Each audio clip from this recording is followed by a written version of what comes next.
Hey everybody, it's Road to Recovery, and today I'm going to share with you a concept that I came up with while I was in the recovery process. It's entitled Porn is What You Make of It. Now, what do I mean by that? What I'm trying to say is that we keep going through this process of trying to define what pornography is. And chances are, if you've been on the internet, you've seen this yourself.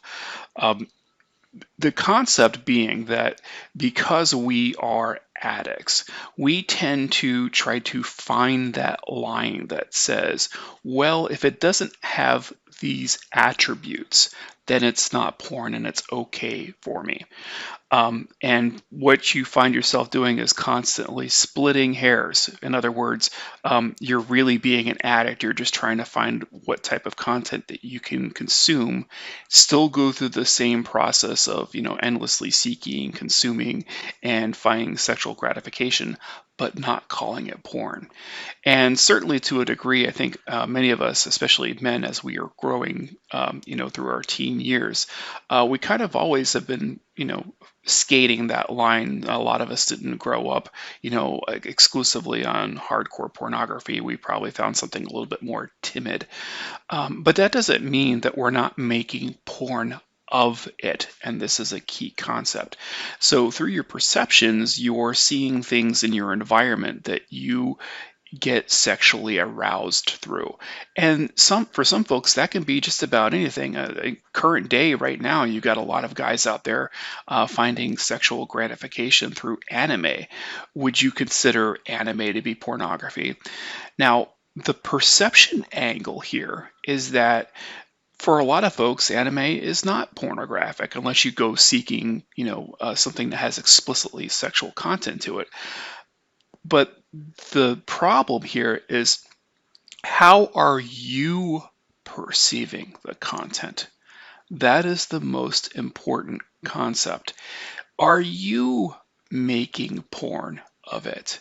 And by me saying that, that means that you're getting sexually aroused through watching it. You feel stimulated, and that you would keep consuming this content over and over again. This is an important distinction. You're no longer splitting hairs about what the actual content is. Instead, you're paying attention to your behavior, right?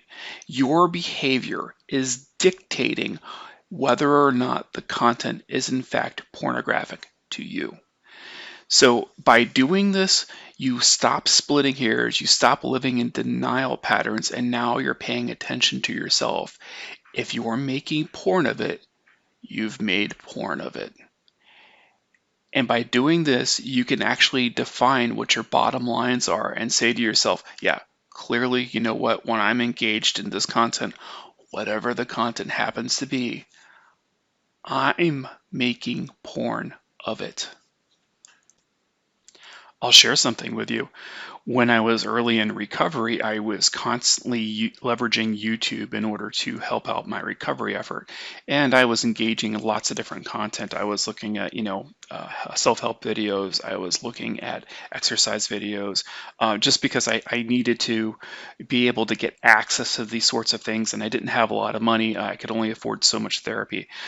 So I was leveraging what was free and available to me.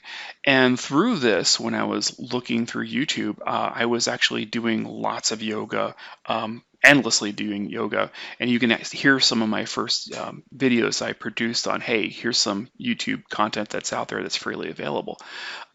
What I started discovering was that there were sex workers who were leveraging that yoga space in order to promote their OnlyFans channel and stuff like that. And they would get as close as you could to, provocative content on YouTube.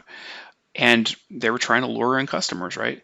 And I would stumble across these videos while I was online. And of course, it was dangerous for me because I kept telling myself, oh, this is not pornography. This is, quite clearly there's a line that's here, but they're riding that line.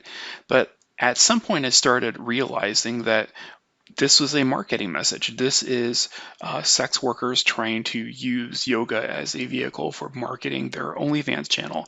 And when I could say that in my mind and acknowledge it for what it was, I got disgusted by it. I was like, okay, So why am I allowing myself to fall into this trap?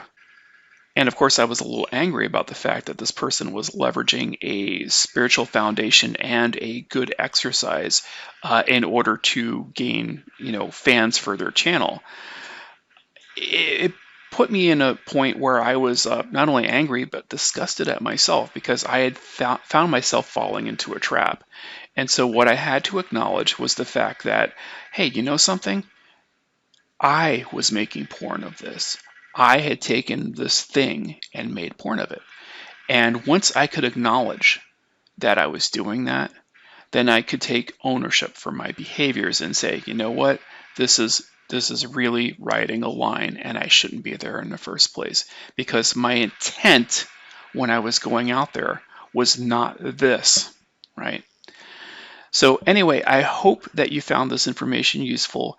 My name is Road to Recovery. Please like, share, and subscribe. All the content that I do here is free. I don't charge any money for it. I don't monetize any of the content here. This is all me working my 12th step, trying to help the addict who still suffers. Thank you and take care.